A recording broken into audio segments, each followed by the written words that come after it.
Jau šonedēļ aizsāksies ikgadējā Eiropas mobilitātes nedēļa, kuras ietveros tiek popularizēta pārvietošanās ar videi draudzīgiem transporta līdzekļiem. Mobilitātes nedēļas aktivitātes tradicionāli notiks arī Liepājā.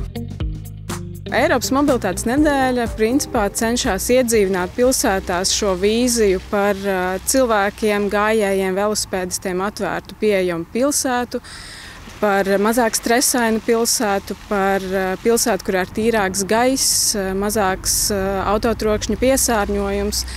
Un šī kampaņa katru gadu notiek no 16. līdz 22. septembrim, tātad visā Eiropas Savienībā.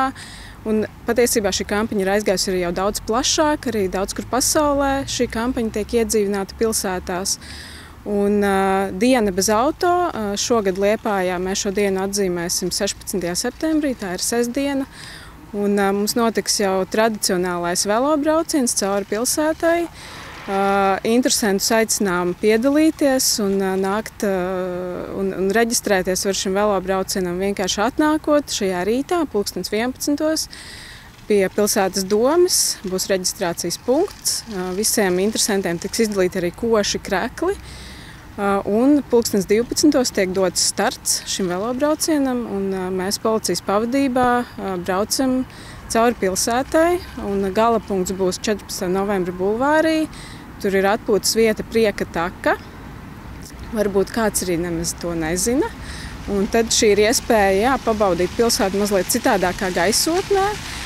Un šajā galapunktā arī notiks dažādas izglītojošas un atraktīvas aktivitātes visai ģimenei, arī bērniem ir paredzētas aktivitātes. Un, šī ir diena izbaudīt pilsētu mazliet savādāk. Un, varbūt autobraucēji varbūt mazliet pikti, jo mēs apstādināsim satiksmi uz kādu brīdi, bet patiesībā kam tad mēs šīs ielas noslēdzam? Un, tas ir tas mūsu domāšanas veids, ka mēs uzskatām, ka iela tiek noslēgta. Patiesībā iela tiek atvērta.